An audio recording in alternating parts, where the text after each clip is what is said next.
सरस्वत्यै नमः। ओम श्री गुरुभ्यो नमः। समस्तजनकल्याणे निरतं करुणामयं नमामि चिन्मयं देवं सद्गुरुं ब्रह्मविद्वरम्।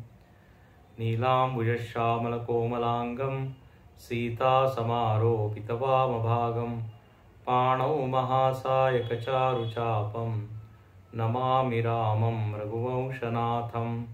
अतुलितबलधामं हेमशैलाभदेहं धनुजवनकृशानुं ज्ञानिनामग्रगण्यं सकलगुणनिधानं वानराणामधीशं रघुपतिप्रियभक्तं वातजातं नमामि।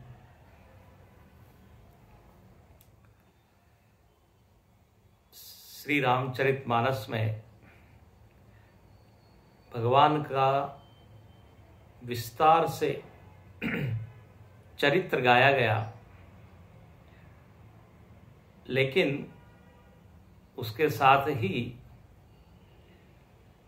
भगवान के जो भक्त हैं,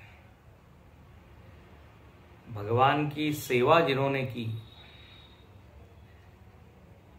भगवान जिनके लिए सर्वस्व थे, ऐसे श्री लक्ष्मण जी महाराज का भी चरित्र विस्तार से गाया गया है। एक एक चरित्र पर अनेक दिन जो है वो चर्चा होती है, चिंतन होता है। भरत चरित्र, हनुमत चरित्र, शत्रुघ्न जी का चरित्र। लक्ष्मण जी के चरित्र में कल हमने देखा कि जो सतत भगवान के साथ है, भगवान को एक क्षण भी जो छोड़ना नहीं चाहता, ये तभी संभव है जब व्यक्ति का प्रेम हो। जो प्रेमास्पद होता है उसको हम त्यागना नहीं चाहते। एक क्षण भी वो वस्तु या वो व्यक्ति अपने आंखों से ओझल हो जाता है तो परम व्याकुलता, बड़े हम व्याकुल हो जाते हैं, दुखी हो जाते हैं, चिंतित हो जाते हैं। जिसमें हमारा मन लग गया वो वस्तु या व्यक्ति हमको सतत सामने चाहिए। यदि हमको थोड़ी भी हिंट मिली कि वो व्यक्ति यहां से जाएगा, अभी गया नहीं है, केवल हिंट से ही व्यक्ति दुखी होता है। दशरथ जी को जब विश्वामित्र जी ने कहा कि आप हमें राम जी को दीजिए, दशरथ जी ये सुनते ही उनका चेहरा सूख गया, मलिन हो गया। बोले ये तो मेरे प्राण हैं। शरीर में से जब प्राण निकल जाते हैं तो शरीर जीवित नहीं रहता, इनके बिना मैं कैसे जीवित रहूंगा। गोपियों के लिए भगवान कृष्ण ही सर्वस्व। कैसे जब भगवान कृष्ण मथुरा के लिए निकल रहे थे, सारी गोपियों को खबर लगी, गोपियां जो है रास्ते में लेट गई। बोले रथ जाएगा तो हमारे शरीर के ऊपर से जाएगा, इनके बिना हम कैसे रहें। तो लक्ष्मण जी भगवान के बिना रह नहीं पाते। देखिए भरत जी भी भक्त है। भरत जी दूर रहकर भक्ति करते हैं। भक्ति में ऐसा है कि हमारा मन हमारे प्रेमास्पद या जो भी हमारा आदर्श है, आदरणीय है, उससे जुड़ा रहता है।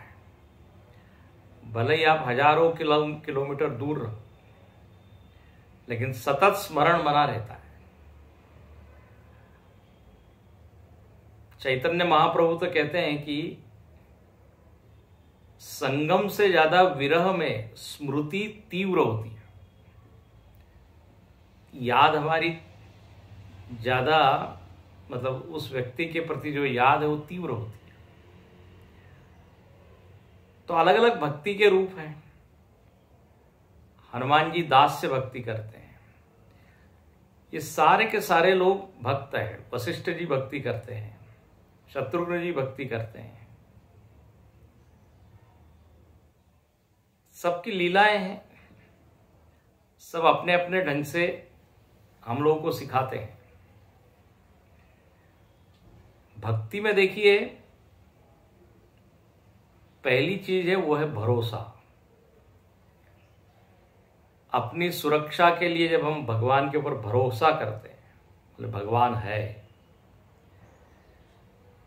जब सारे भरोसे टूट जाते हैं तो फिर भगवान का भरोसा होता है। भगवान मेरी नैया उस पार लगा देना।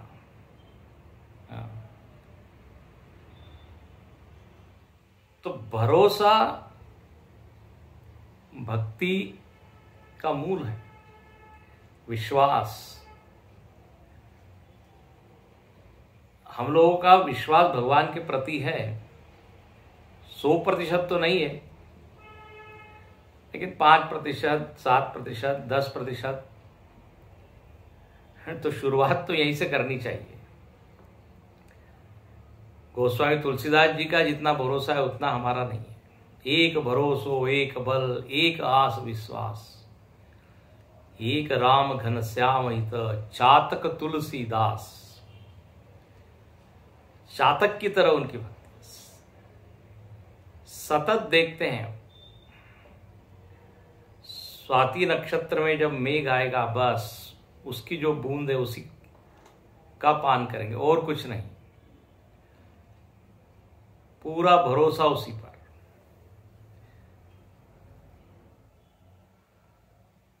जैसे चकोर चंद्रमा की ओर एक टक देखता है, ऐसे भक्त जो है भगवान की ओर ही नजर किए रखता है। इसलिए ऐसा कहते हैं, जब आप प्रदक्षिणा करते हैं भगवान की, तो भगवान को दाहिने रखना चाहिए।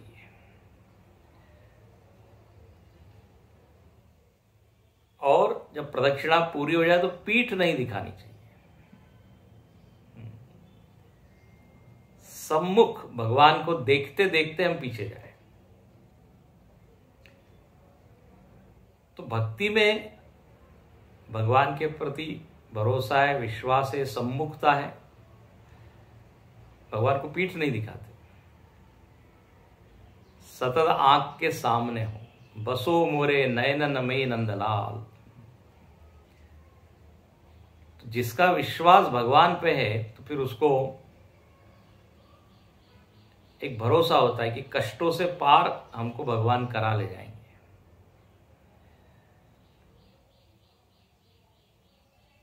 लक्ष्मण जी ऐसे भक्त हैं।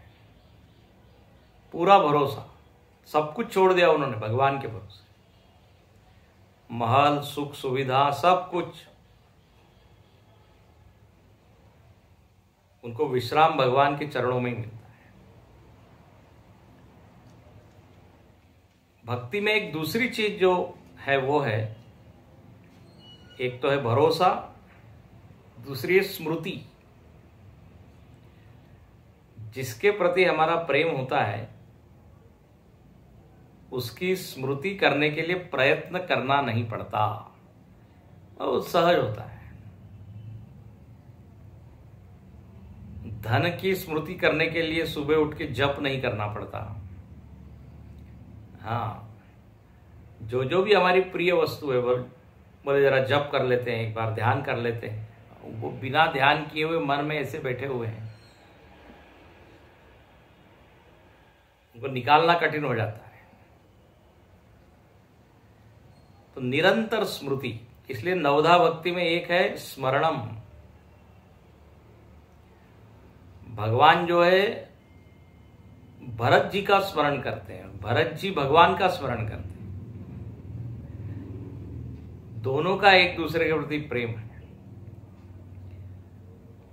और तीसरी एक चीज भक्ति में है, पहला तो हुआ भरोसा या विश्वास, दूसरा है स्मृति, और तीसरी एक जो चीज है वो है कृतज्ञता।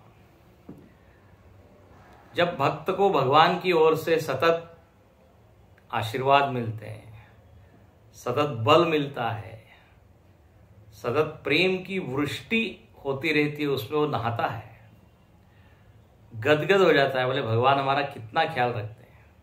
योगक्षेमं वहाम्यहम् नमे भक्त प्रणश्यति। तो भक्त जब ऐसा अनुभव करता है तो कृतज्ञता से भर जाता है।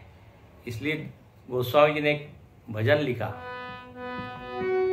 हरि तुम बहुत अनुग्रह कीनो, हरि तुम बहुत अनुग्रह कीनो, साधन धाम विबुध दुर्लभ तनु, साधन धाम विबुध दुर्लभ तनु, मोहि कृपा करि दीनो, हरि तुम बहुत अनुग्रह कीनो। कोटिहु मुख कही जातन प्रभु के, कोटिहु मुख कही जातन प्रभु के, एक एक उपकार,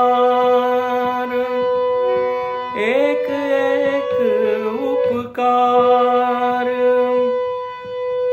तदपि नाथ कछु और मांगियो, तदपि नाथ कछु और मांगियो, दीजो परम उदार, हरि तुम बहुत अनुग्रह कीनो, हरि तुम बहुत अनुग्रह कीनो।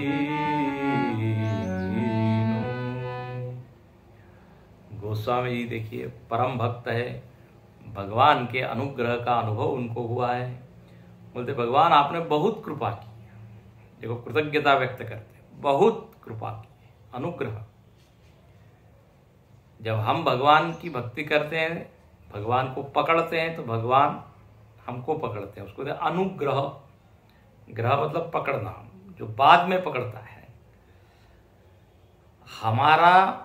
हम जब भगवान की ओर चलते हैं तो भगवान अपनी ओर चलते हैं, उसको कहते हैं कृपा, अनुग्रह। भगवान कहते हैं आप एक कदम आगे बढ़ाओ, हम 10 कदम आगे बढ़ाते। भगवान ने कहा तब तो हम दोनों की मिलन में बहुत देर हो जाएगी, आप इतने दूर हैं, 10 कदम ही आप आएंगे तो क्या मिलन होगा। तो भगवान ने बड़ा अच्छा कहा। भगवान ने कहा मेरा एक कदम कितना है ये बलि राजा से पूछो। बलि राजा की कथा जानते हैं ना, एक कदम से, एक पग से उन्होंने पूरी पृथ्वी को नाप लिया। तो ऐसा मत समझो कि मैं 1-1 फीट आगे आऊंगा। आप शुरुआत तो करो। भगवान कहते मैं तुरंत आता हूं।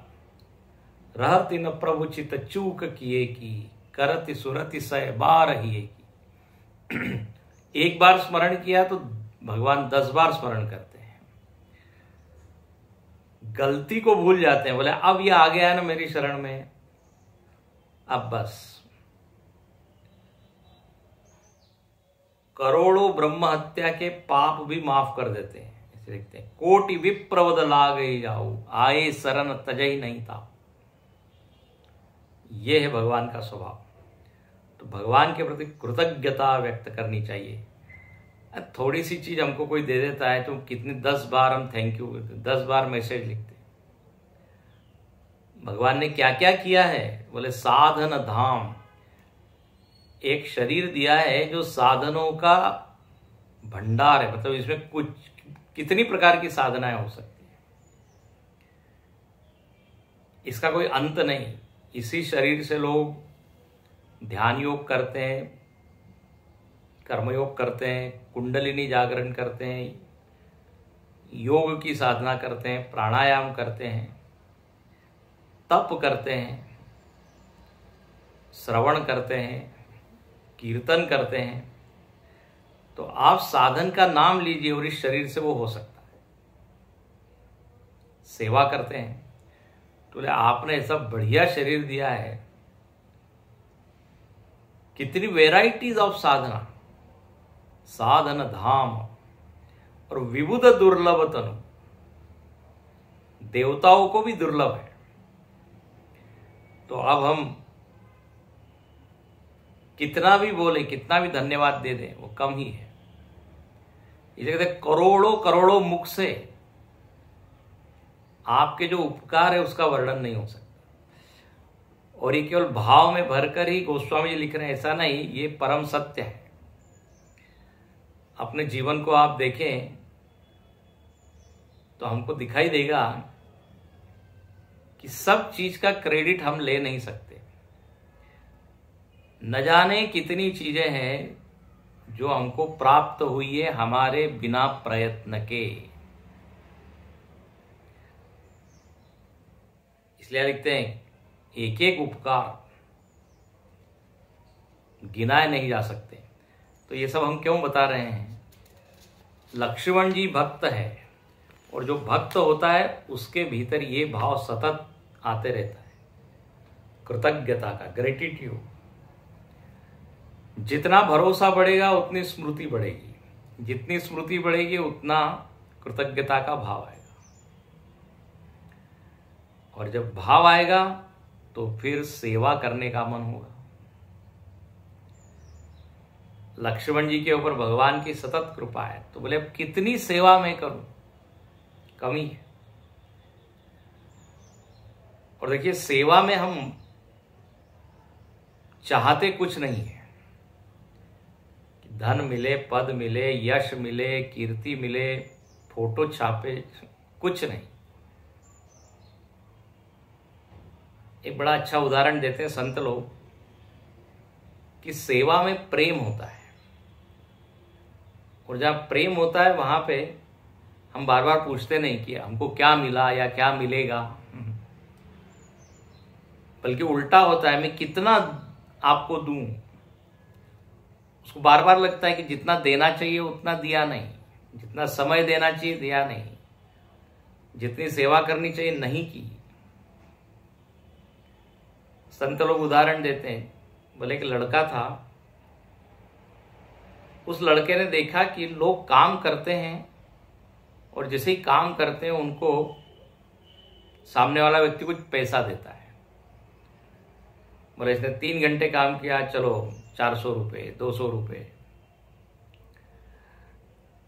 तो काम के बदले पैसा मिलता है, ये उसको समझ में आया। तो उसने घर में क्या किया, अपने माता जी से कहा कि मैं भी काम करूंगा घर का। माता जी ने कहा जरूर। उनको बड़ा आश्चर्य हुआ कि आज इसको क्या हो गया है, कभी तो काम करता नहीं। अच्छा, अब उसने काम करना शुरू किया, सब्जी लेके आया, बोले माता जी 10 रुपए दीजिए, मैंने काम किया है। फिर जो है वो माता जी कहती है अच्छा अब ये काम करो, नीचे से पानी भर के लाओ, पानी भर के लेके 20 रुपए हुए। वो पूरी एक लिस्ट बनाता है, दिन भर में जितने उसने काम किए उसकी एक सूची बनाता है। ये कहानी सुनी होगी आप।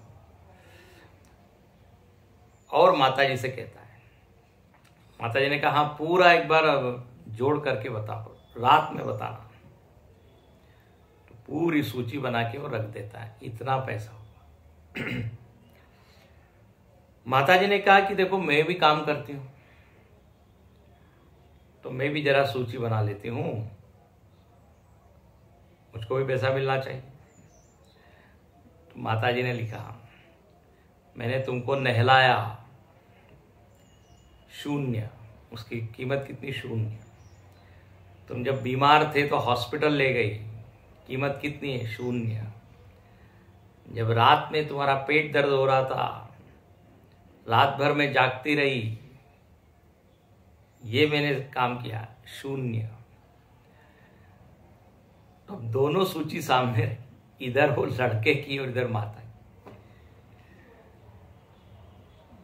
लड़का समझ गया कि देखो माता जी की जो सूची है वही ठीक है। जहां प्रेम है वहां कोई पैसा नहीं।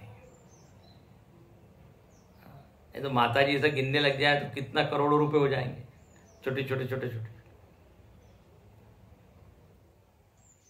तो शरीर से कष्ट सहन करके भी सेवा जो होती है वही आनंद देने वाली होती है। बड़ा अद्भुत है, जहां सेवा करने वाले जो लोग हैं 10 घंटे दौड़ रहे हैं,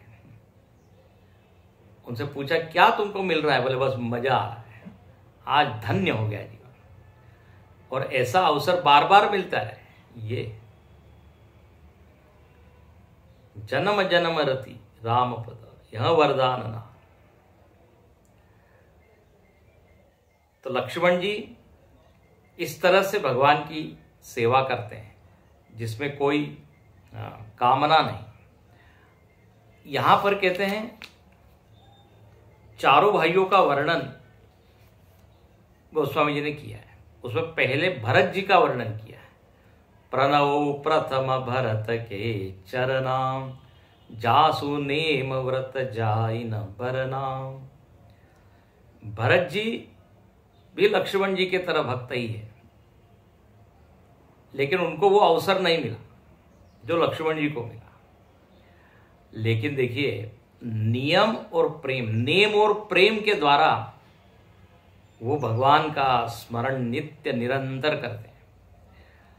भरत जी जो है उनको काम दिया गया है, सेवा दी गई है कि अयोध्या की रक्षा करना है। अयोध्या के सिंहासन पर वो नहीं बैठे, वो अयोध्या के ट्रस्टी थे। देखो जो ट्रस्टी होता है वो मालिक नहीं होता, उसका काम केवल उसको संभालना होता है। महाभारत में भी आता है जो धृतराष्ट्र है ना, उसको केवल संभालने का काम था। असली अधिकारी तो युधिष्ठिर थे। बोले जब युधिष्ठिर योग्य हो जाए तो फिर उनको ये दे देना है, क्योंकि धृतराष्ट्र तो अंध थे, तो वो तो राज्य ठीक से चला नहीं सकते। युधिष्ठिर का अधिकार था। लेकिन हुआ ये कि वो भूल गए कि वो ट्रस्टी है, बल्कि उन्होंने समझा कि ये सिंहासन मेरा ही है। धृतम राष्ट्रम ये ना, जिसने राष्ट्र को पकड़ लिया है उसको तो धृतराष्ट्र, कुर्सी को पकड़ लिया है। और उनके इस वर्तन के कारण बड़े बड़े लोग नाराज हो गए, भीष्म विदुर इत्यादि। दुर्योधन दुशासन, उनकी महत्वाकांक्षा बढ़ गई, बोले बिल्कुल ये तो हमारा ही है। और आप जानते हैं इसका परिणाम हुआ महाभारत का युद्ध। इधर भरत जी जो है उन्होंने सब पूरी प्रजा का पालन बहुत सुंदर ढंग से किया। आप रामायण पढ़ेंगे आपको ज्ञात होगा, प्रजा बड़ी सुखी थी। और ऐसा कह दिया कि जब राम जी ने देखा और सुना कि भरत जी बिल्कुल ठीक से शासन कर रहे हैं, तो एक बार उन्होंने कहा कि मैं राजा नहीं बनता, क्योंकि बनने की आवश्यकता नहीं है, सब ठीक ही चल रहा है। तो ये भरत जी है। और भरत जी ने अयोध्या का शासन संभाला और परिणाम हुआ राम राज्य, और इधर महाभारत हुआ। तो भरत जी भगवान की भक्ति करते हैं, इनकी भूमिका अलग है। और लक्ष्मण जी कैसे हैं, तो बोले लक्ष्मण जी के लिए कहा गया कि बंदौ लक्ष्मण पद जल जाता, शीतल सुभग भगत सुख दाता। कल आपको ये पंक्ति बताई थी, लक्ष्मण जी शीतल है, वो भगवान के लिए कुछ भी करने के लिए तैयार है, क्रोध भी करने के लिए तैयार है, लोगों को डांटते हैं, नाराज होते हैं, और तब भक्तों को ठंडक मिलती है। सुबह का उनका अंतःकरण मनोहारी है, सुंदर है। और लक्ष्मण जी का चरित्र कैसा, तो एक वाक्य में बता दिया, रघुपति की रति विमल पताका, दंड समान भयउ जस जाका। रघुपति की रति विमल पताका, दंड समान भयउ जस जाका। कल आपको संकेत किया था जाते जाते, लक्ष्मण जी कहते हैं मैं तो दंड के समान। भगवान का यश गान कीर्ति पताका है, एक है झंडा और एक है डंडा। डंडे का काम है झंडे को ऊपर उठाना, झंडा ऊंचा रहे हमारा, है ना। ध्वज में आन बान शान सब कुछ चीज उसमें जुड़ी होती है। ध्वज गिर गया मतलब अपमान हो गया, ध्वज झुक गया मतलब हार गए। तो लक्ष्मण जी सतत ये प्रयत्न करते हैं कि भगवान का यश फहराते रहे, पूरे विश्व में, ब्रह्मांड में राम जी का नाम होना चाहिए। हाथ वज्र और ध्वजा विराजे, कांधे मूंज जनेऊ साजे। हनुमान जी का भी यही कथा है, हाथ में ध्वजा है, हनुमान चालीसा में वर्णन है। अब देखिए यहां दंड और पताका, बड़ा अच्छा है। पताका दंड के बिना ऊपर जा नहीं सकती। एक मजेदार बात यहां पर है कि यदि कोई डंडा लेके आ जाए तो हम घबरा जाते हैं, दूर भागते हैं, अरे ये हमको मारेगा। लेकिन उस डंडे में यदि ध्वजा लगी हो तो हमारा सिर झुक जाता है। बड़े बड़े लोग जो है सैल्यूट करते हैं, राष्ट्रपति, प्रधानमंत्री। दंड की शोभा पताका से है, लेकिन पताका को ऊपर जाने के लिए दंड की जरूरत है। तो लक्ष्मण जी यही काम करते हैं। देखो, दंड हो और उसमें ध्वजा न हो तो व्यक्ति उद्दंड हो जाता है ना। केवल डंडे से तो मार सकता है, पीट सकता है। ध्वजा के बिना दंड उद्दंड, जो दंडधारी है। लेकिन ध्वजा लगते ही वो दंड की शोभा बढ़ जाती है। लक्ष्मण जी यदि केवल अपने लिए ही क्रोध करते हैं, ध्यान से सुनना, तो उनकी कोई स्तुति नहीं होती बल्कि निंदा होती। बोले ये तो बहुत ही गुस्सेल है। लेकिन चूंकि उनका गुस्सा राम जी के लिए है तो गुस्से में भी शोभा है, गुस्से में भी सौंदर्य है। उनका जो क्रोध है वो भी स्तुत्य है, स्तुति योग्य है। और ऐसा क्रोध तो हर साधक को आना ही चाहिए। लक्ष्मण जी ने जो अपने लिए भूमिका चुनी है वो थोड़ी सी खुरदुरी है, थोड़ी सी अलग सी है। प्रायः लोग क्या चाहते हैं कि व्यक्ति बड़ा विनम्र हो, कोमल हो, क्षमाशील हो, सबसे मीठा ही बोलता हो। लेकिन ध्यान से सुनना, ये अपने जीवन का केवल एक ही आयाम है। केवल हमेशा गुड़ी गुड़ी होने से बात नहीं बनता, मीठा मीठा बोलने से बात नहीं बनता। कभी गुस्सा भी करना पड़ता है। ये जीवन के अलग अलग आयाम हैं। राम जी भी क्या क्रोध नहीं करते क्या? जब उन्होंने हड्डियों का ढेर देखा तो गुस्सा आया उनको, और भुज उठाई प्रणकीन निशिचरहीन करऊ मैं, पूरे पृथ्वी को निशाचरों से हीन कर दूंगा। वो कहते हैं भगवान कठोर भी है, कोमल भी है। स्वयं के लिए जब बात आती है तो बड़े कोमल है, लेकिन कोई समाज का, धर्म का, साधुओं का अपमान करता है तो वज्र से भी ज्यादा कठोर है। तो लक्ष्मण जी की जो भूमिका है वो कठोरता वाली है। क्रोध भी करना चाहिए और क्षमा भी करना चाहिए। किसके सामने क्रोध और किसको क्षमा, ये विवेक की जरूरत है। हमेशा हम अहिंसा और शांति, इसकी यदि बात करें तो जो है ये तो फिर जीवन का एक ही पक्ष होगा। हाँ, इसलिए यहां पर पूरे रामायण में लक्ष्मण जी ने एक अलग तरह का कार्य जो है वो उसका चुनाव किया।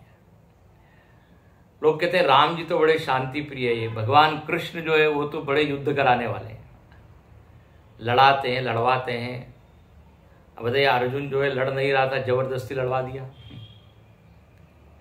हाँ, न योत्स्य इति गोविंदम, वो तो ये कह रहा था। तो कृष्ण भगवान कैसे हो गए फिर? बोले तो आदरणीय नहीं। लेकिन याद रखना, कृष्ण भगवान ने भी जो युद्ध करवाया या अनेक असुरों से युद्ध किया, अंतिम लक्ष्य क्या था? शांति। युद्ध के लिए युद्ध नहीं किया, शांति के लिए युद्ध किया। हिंसा जो है वो केवल मारने के लिए नहीं की उन्होंने, बल्कि अच्छा राज्य वहां स्थापित हो इसलिए।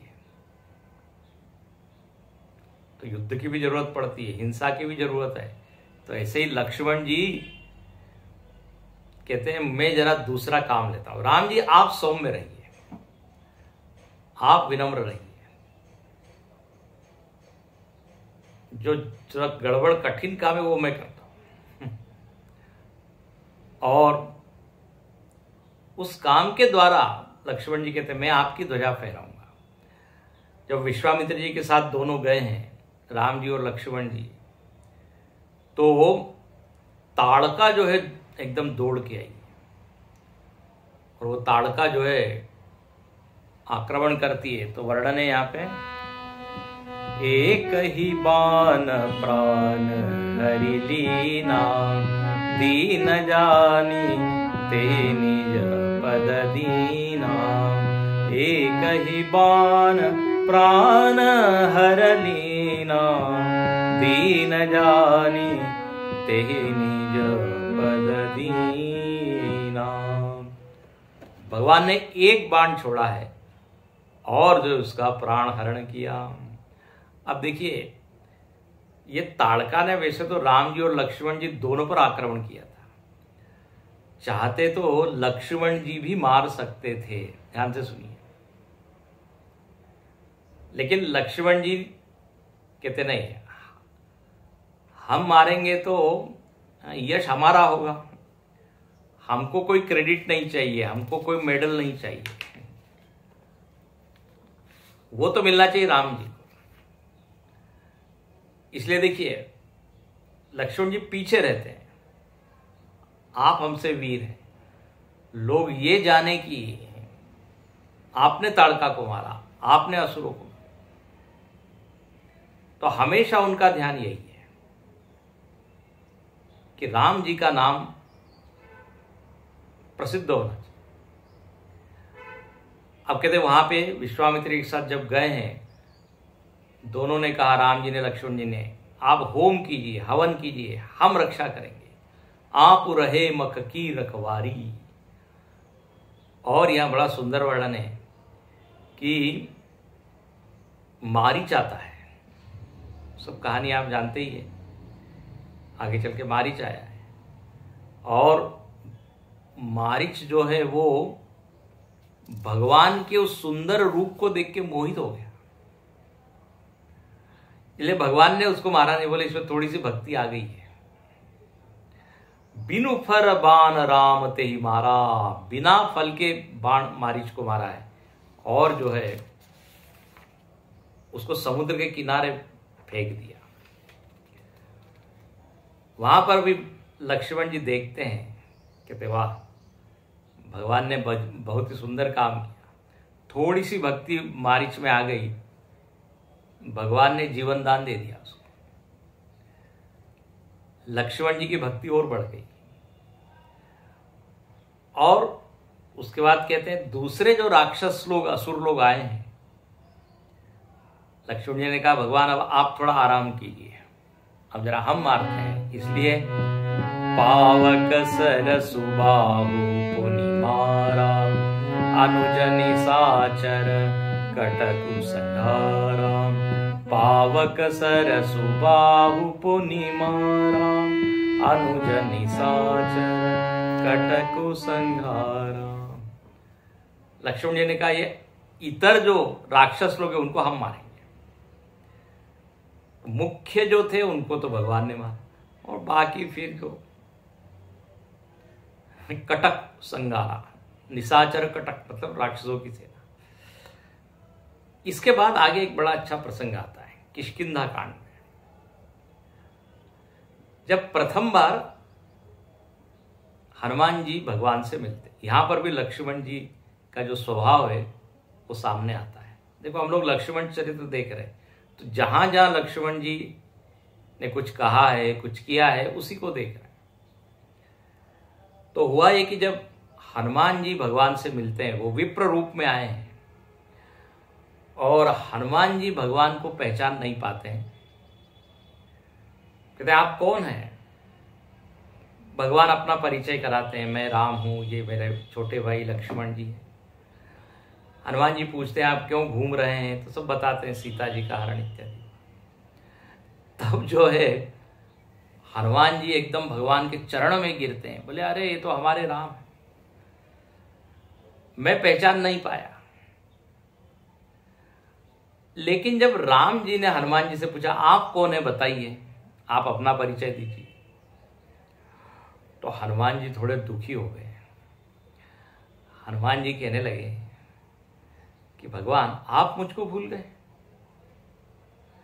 मैं तो आपको भूल सकता हूं, मायावश, मैं तो माया के वश में हूं, तो मैं तो भूल सकता हूं, मैं जीव हूं। लेकिन तुम पूछो कस नर की नाई, लेकिन आप तो ईश्वर है, सर्वज्ञ है, आप कैसे पूछ रहे हैं? मतलब आप हमसे प्रेम नहीं करते? देखिए विस्मरण तभी होता है जब प्रेम की कमी होती है ना। लोग कहते हैं आजकल आप फोन नहीं करते, कोई मैसेज नहीं, भूल गए, मतलब जो संबंध है वो ढीला हो गया, संबंध में जो प्रगाढ़ता थी वो कम हो गई। तो बस वही उसी तरह का भाव यहां हनुमान जी ने प्रकट किया। तो यहां पर भगवान बड़ी सुंदर एक चौपाई बोलते हैं। वो कहते हैं अरे हनुमान जी, सुनु कपि जिय मानसी जनियूना, तय मम प्रिय लक्ष्मण ते दूना। सुनु कपि जिय मानसी जनियूना, तय मम प्रिय लक्ष्मण ते दूना। भगवान कहने लगे हनुमान जी आप बुरा मत मानिए, मेरा तो आपसे जो प्रेम है क्या बताएं। बोले जितना प्रेम लक्ष्मण जी से मैं करता हूं उससे दुगना प्रेम मैं तुमसे करता हूं। ध्यान से सुनिए, जितना प्रेम लक्ष्मण जी से उससे कहीं अधिक, और यहां बता दिया मात्रा डबल, दुगना। अच्छा मजे की बात यह है कि लक्ष्मण जी वहीं खड़े हैं। अब लक्ष्मण जी के सामने भगवान ये बोल रहे हैं, तो बताइए अब लक्ष्मण जी को कैसा लगा होगा? कोई सामान्य व्यक्ति होता है, उसके सामने यदि ऐसा कोई बोले तो उसको बड़ा बुरा लगेगा। मतलब हमसे कम प्रेम करते हो, उनसे ज्यादा। लेकिन आपको यहाँ बताए ये लक्ष्मण जी का स्वभाव, लक्ष्मण जी को बिल्कुल भी बुरा नहीं लगा। बोले भगवान जो कह रहे हैं वो बिल्कुल ठीक है, 100% ठीक है। एक बहुत बड़े मानस के मर्मज्ञ ज्ञाता विद्वान हुए श्री राम किंकर जी महाराज, तो वो इस चौपाई के ऊपर बोल रहे थे। उन्होंने कहा कि जब ये चौपाई, ये वाक्य जब भगवान ने बोला कि ते मम प्रिय लक्ष्मण ते दूना, तो कुछ पत्रकार लोग थे। पत्रकार लोग जो है वो हनुमान जी से पूछते हैं कि हनुमान जी आपको ये कैसा लगा ये वाक्य। हनुमान जी बोलते हैं देखिए, मेरे बजाय आप लक्ष्मण जी के पास जाइए, लक्ष्मण जी से पूछिए।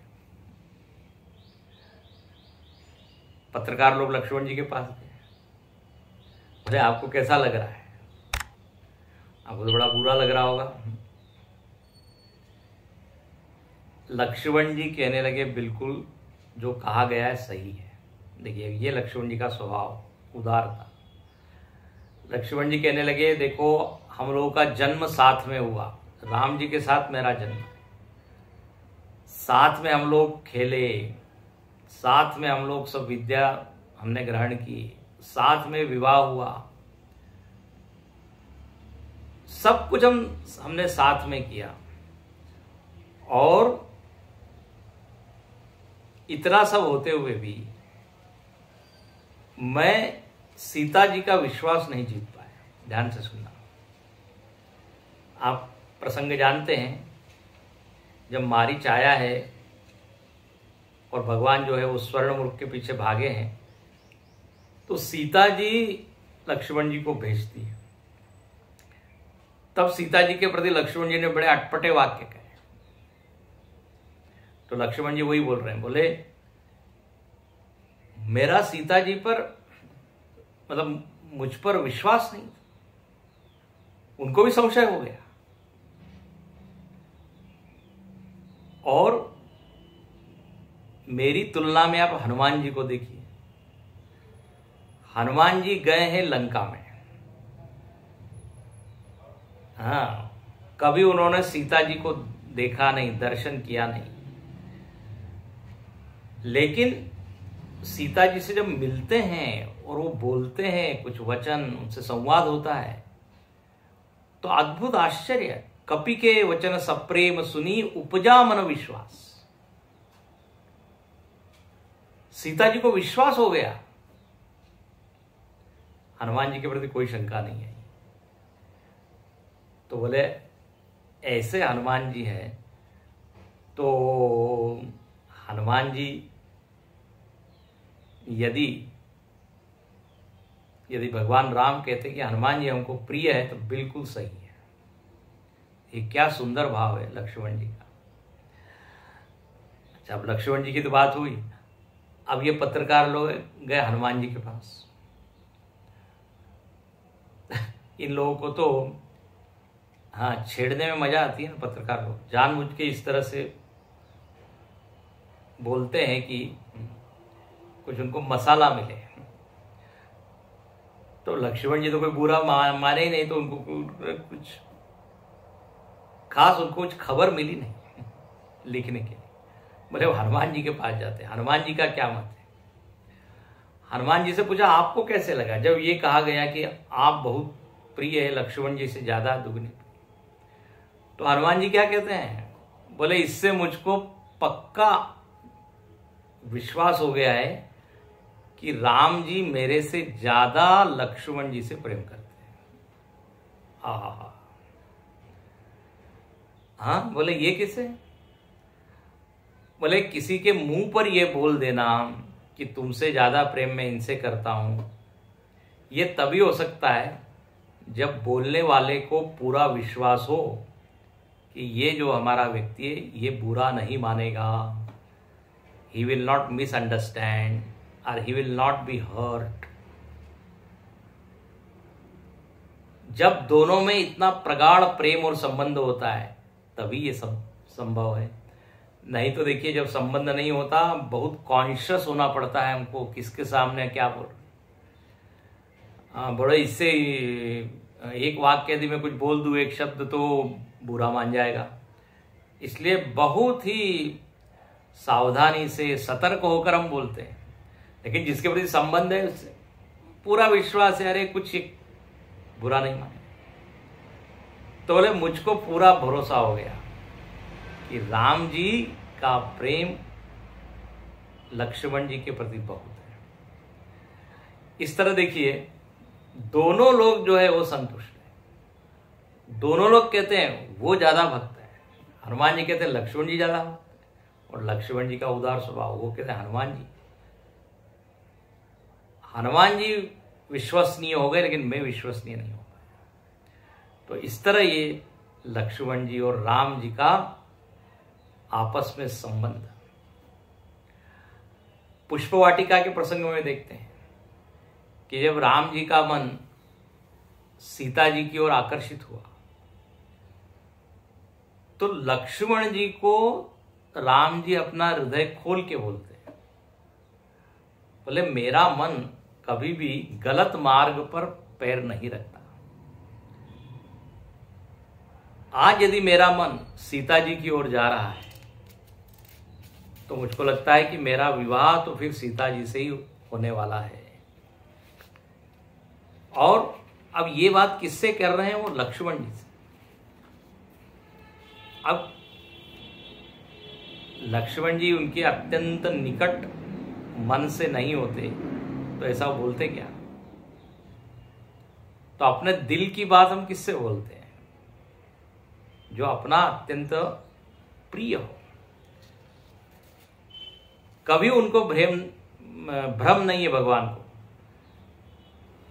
कि लक्ष्मण जी हमारे प्रति क्या कभी शंका करेंगे या कभी नाराज होंगे। इसलिए लक्ष्मण जी पूरा प्रयत्न करते हैं कि राम जी की महिमा बढ़ते जाए। रघुपति की रति विमल पताका, दंड समान भयउ जस जाका। अब अगला जो प्रसंग है वो प्रसंग हम कल देखेंगे। आगे आगे कहां कहां लक्ष्मण जी का चरित्र प्रकट हुआ है। जब भगवान वन में जाते हैं और पेड़ के नीचे सोते हैं, तब लक्ष्मण जी से निषाद राज कुछ बोलते हैं, उनको बड़ा दुख होता है। तब वहां लक्ष्मण जी ज्ञान की बात बताते हैं। अब देखो, लक्ष्मण जी ज्ञानी भी है। लक्ष्मण जी ने निषाद राज को तत्व ज्ञान सुनाया, वेदांत सुनाया। उस प्रसंग को कहते हैं लक्ष्मण गीता। एक तरफ लक्ष्मण जी सेवा कर रहे हैं, भगवान के सुख सुविधा का ध्यान कर रहे हैं, पर्णकुटी बनाते हैं, प्रहरी बन के पशुओं से, राक्षसों से रक्षा करते हैं। और दूसरी तरफ निषाद राज को ज्ञान की भी बात बताते हैं। मतलब कर्मयोगी भी है, भक्त भी है और ज्ञानी भी है। ये लक्ष्मण जी है। वर्णन आता है, से वही लखन सीय रघुवीर ही, जिमि अविवेक पुरुष शरीर ही। क्या सुंदर उपमा है। बोले लक्ष्मण जी राम जी की और सीता जी की ऐसी सेवा करते हैं जैसे अविवेकी पुरुष शरीर की सेवा करता है। देखो कैसा उदाहरण, ध्यान से सुनना। जैसे अविवेकी पुरुष शरीर की सेवा करता है, दिन रात 24 घंटे शरीर की सुविधा, शरीर के भोग, शरीर के सुख, शरीर का मजा, उसी का ध्यान करता है। अविवेकी, अज्ञानी, वो देह से उचित कोई चीज मालूम ही नहीं है।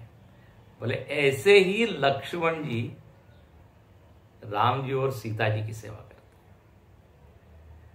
हैं। ऐसे लक्ष्मण जी कल हम देखेंगे निषाद राज को ज्ञान देते हैं। वो प्रसंग है लक्ष्मण गीता का। वो संक्षेप में देखकर फिर आगे कहां लक्ष्मण जी ने कौन सी लीला की वो हम देखेंगे।